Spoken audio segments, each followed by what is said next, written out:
Guys, स्वागत है आप सभी का जेनेटिक्स के पार्ट नंबर 5 के अंदर। तो गाइस आज अपन पार्ट नंबर 5 के अंदर क्या पढ़ने जा रहे हैं, मेंडल के प्रयोग, जिसके अंदर monohybrid cross, dihybrid cross, trihybrid cross वगैरह जो थे मेंडल के प्रयोग के अंदर पढ़ेंगे।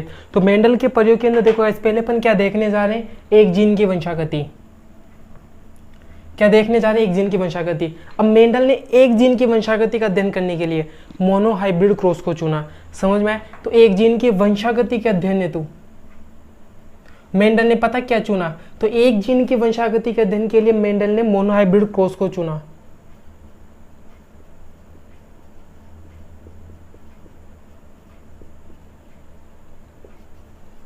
किसको चुना? मोनोहाइब्रिड क्रॉस को चुना। तो एक जीन की वंशागति के अध्ययन हेतु मेंडल ने किसको चुना? मोनोहाइब्रिड क्रॉस के अंदर। अब मोनोहाइब्रिड क्रॉस के अंदर पे क्या लेंगे, केवल एक लक्षण का अध्ययन करेंगे। मोनोहाइब्रिड क्रॉस का अर्थ क्या हुआ?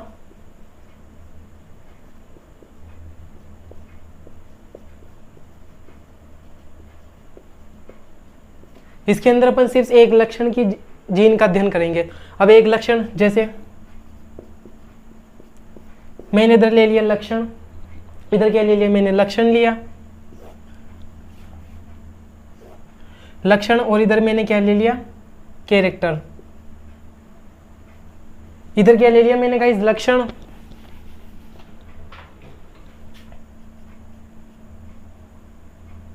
कैरेक्टर।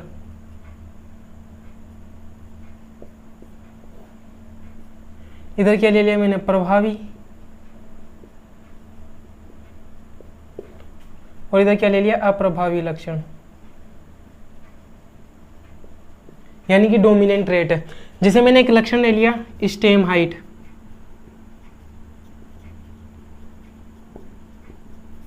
स्टेम हाइट के अंदर प्रभावी लक्षण तो क्या होता है? टेल, टोल, यानी कि लंबा। और रिसेसिव के अंदर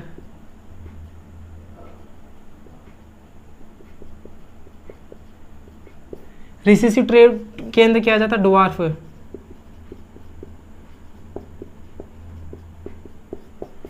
यानी कि बोना।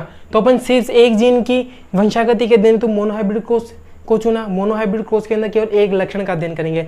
एक लक्षण किसको लेके चलेंगे अपन? स्टेम की हाइट को, यानी कि तने की लंबाई को। तो अब देखो गाइस,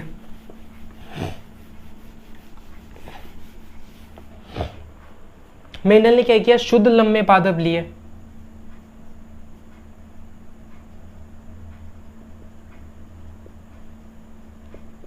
शुद्ध लंबे पादप यानी कि कैपिटल टी कैपिटल लिया।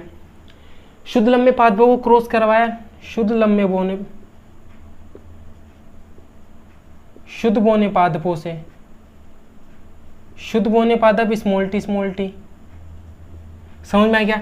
अब ये तो क्या हो गए? जनक, यानी कि पेरेंट्स। पी यानी कि जनक हो गए, पेरेंट्स हो गए। अब देखो गाइस, अगर मैं इनके गेमेट्स बनाऊंगा तो यहां से तो क्या आ जाएगा? Capital T. यहां से क्या आ जाएगा? Small T. क्या होता है सूत्र? क्या होता है गेमेट बनाने का? 2 की पावर n। n क्या होता है? विषम युग्मजीव की संख्या, जहां पर n क्या होता है?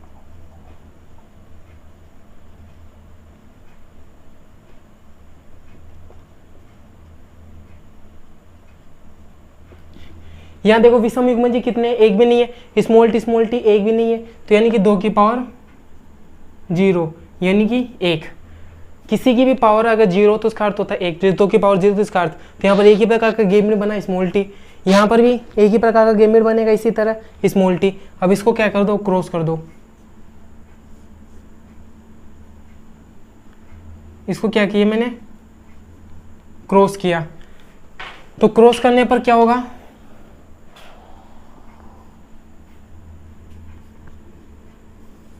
कैपिटल टी स्मॉल टी आया। समझ में आ गया? और ये क्या आ गया अपने पास में? F1 generation. Capital T small T, ये अपने पास क्या आ गई? F1 generation.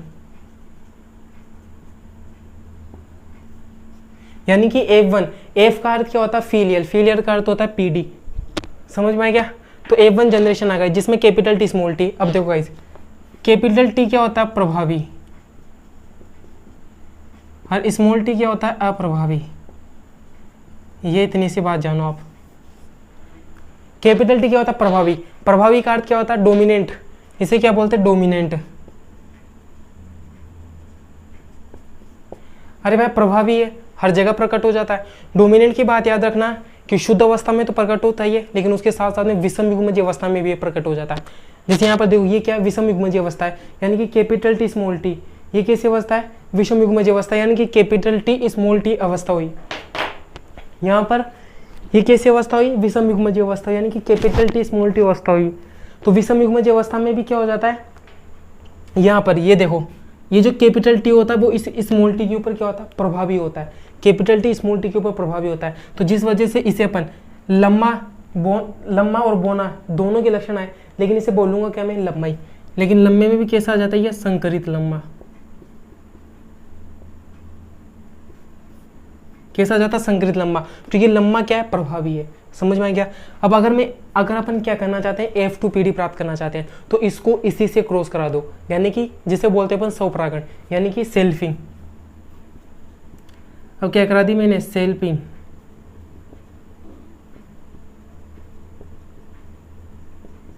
यानी कि मैंने क्या करा दिया, स्वपरागण करा दिया। अब कैपिटल टी स्मॉल टी को कैपिटल टी स्मॉल टी से क्रॉस करूंगा तो क्या आएगी, F2PD आएगी। अब F2PD देखो कैसे आएगी,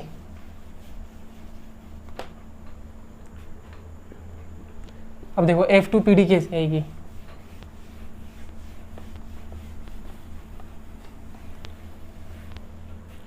तो F2PD कैसे आएगी, अब देखो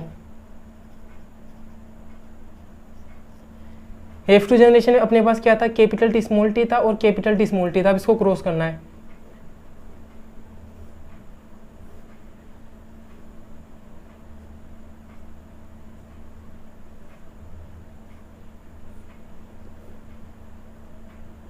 क्या बना दो, चेकर बोर्ड बना दो। जैसे यहाँ पे ले लिया, यहाँ पे ले लिया कैपिटल टी स्मॉल टी और यहाँ पे ले लिया कैपिटल टी स्मॉल टी। अब देखो गाइस, कैपिटल टी को कैपिटल टी से क्रॉस करो तो क्या आएगा, कैपिटल टी, फिर कैपिटल टी को स्मॉल टी से क्रॉस करो, कैपिटल टी स्मॉल टी। अब यहाँ पर करो, स्मॉल टी को कैपिटल टी से क्रॉस करेंगे, कैपिटल टी स्मॉल टी को स्मॉल टी से क्रॉस करो, स्मॉल टी। समझ में आ गया। अब देखो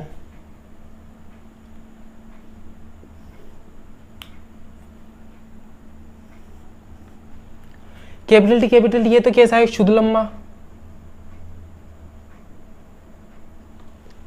कैपिटल टी स्मॉल टी कैसा है, संकरित लम्बा।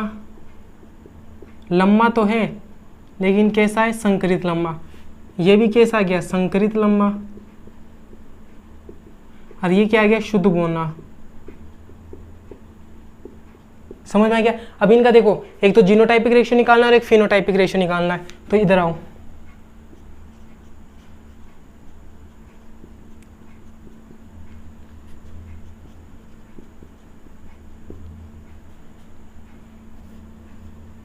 तो देखो गाइज, फिनोटाइपिक रेशियो क्या होता है, किसी भी जीव का बाह्यकारी की, यानी कि external makeup of organism.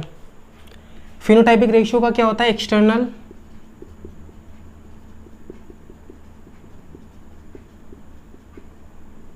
Makeup of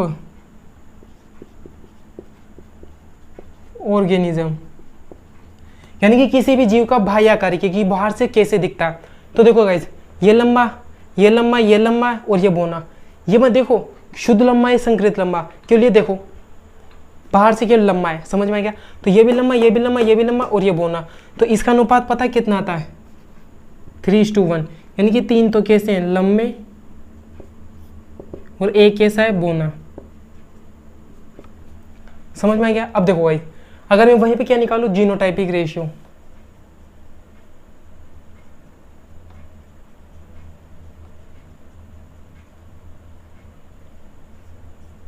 तो पता है जीनोटाइपिक रेशियो क्या होता है, किसी भी जीव का आनुवांशिक संगठन।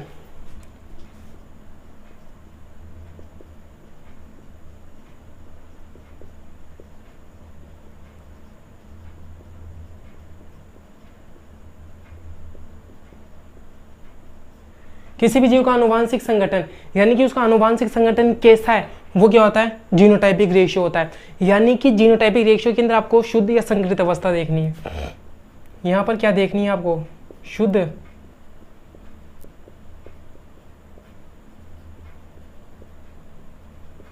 अथवा आपको क्या देखनी है, संकरित अवस्था देखनी है।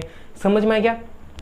अभी मैं आपको यहाँ पे फिनोटाइपिक जीनोटाइपिक रेशियो की डेफिनेशन क्यों लिखवा रहा हूँ, क्योंकि बार बार आएंगे रेशियो, हम लगभग हर जगह पढ़ेंगे, तो आगे जाके आपको कोई तकलीफ ना हो, जिस वजह से अभी यहाँ पे बता देता हूँ। फिर जो नेक्स्ट आगे के पार्ट आएंगे उसके अंदर डिटेल से बताना रहे, तो आपको कन्फ्यूजन ना हो, जिस वजह से अभी यहाँ पे आपको डिटेल से बता रहा हूँ। समझ में आ गया। तो किसी भी जीव का आनुवांशिक संगठन यानी कि शुद्ध या संकरित अवस्थाओं को देख लो आप, तो सीधे सीधे ये बात यहाँ पे देखो, शुद्ध लम्बा कितना है 1, संकरित लंबे कितने 2, और शुद्ध बोना कितना है 1 है।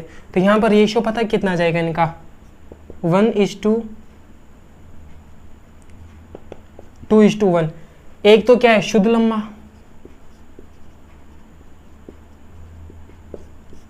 2 क्या है संकरित लम्बे, और फिर से एक क्या आ जाता है, ये देखो शुद्ध बोना। समझ में आया गाइस। तो आई होप आपको जीनोटाइपिक और फिनोटाइपिक रेशियो निकालना आया होगा। समझ में आया। अब देखो गाइस, मोनोहाइब्रिड क्रॉस के आधार पर ही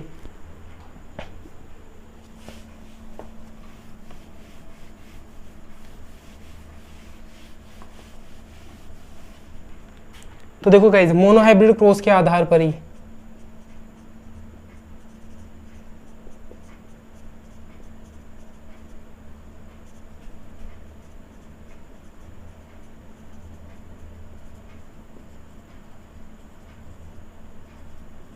मेंडल ने 2 नियम दिए।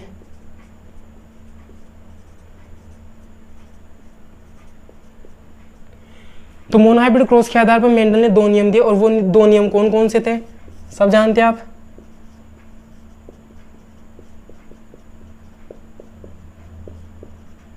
प्रभाविता का नियम यानी कि law of dominance,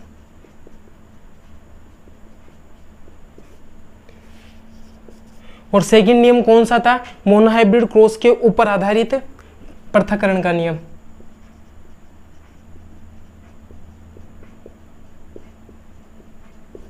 law of segregation.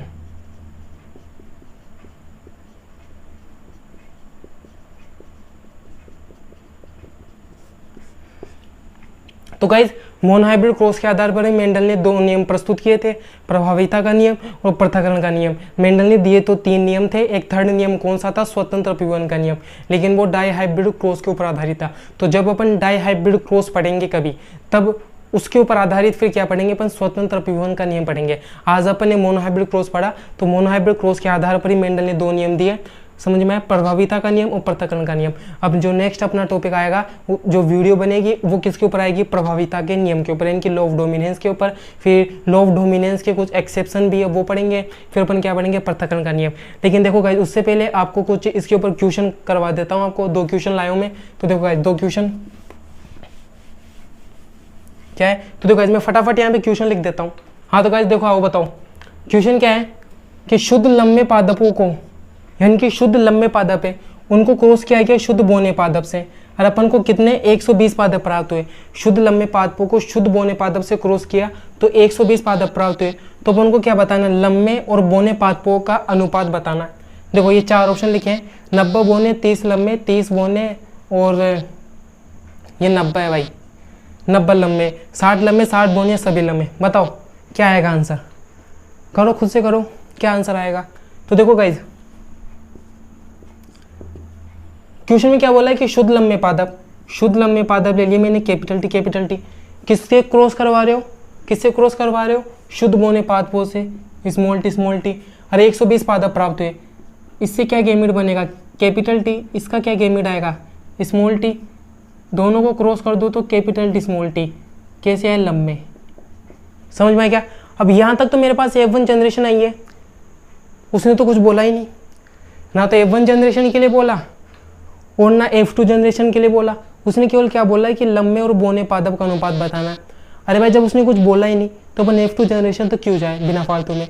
समझ में, अपन को F1 जनरेशन क्या बताना है। अगर वो स्पेशली बोले कि F2 जनरेशन का अनुपात बताओ, तब अपन F2 जनरेशन तक जाएंगे, अन्यथा अपन को F1 जनरेशन का ही आंसर बताना है। उसने कुछ बोला ही नहीं, केवल क्या बोला है कि लंबे और बोने पादप का अनुपात बताओ, तो अपने बस F1 जनरेशन का बता दो। F1 जनरेशन का तो कैसे है, सारे के सारे लंबे हैं, तो आंसर क्या हो जाएगा इसका, सभी लंबे हो जाएंगे, यानी कि पूरे जो 120 पादप आएंगे वो सारे के सारे कैसे आएंगे, लंबे पादप आएंगे।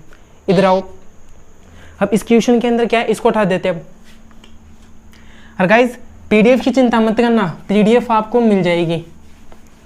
अब मुझे व्हाट्सअप करना, आपको पीडीएफ अवेलेबल हो जाएगी।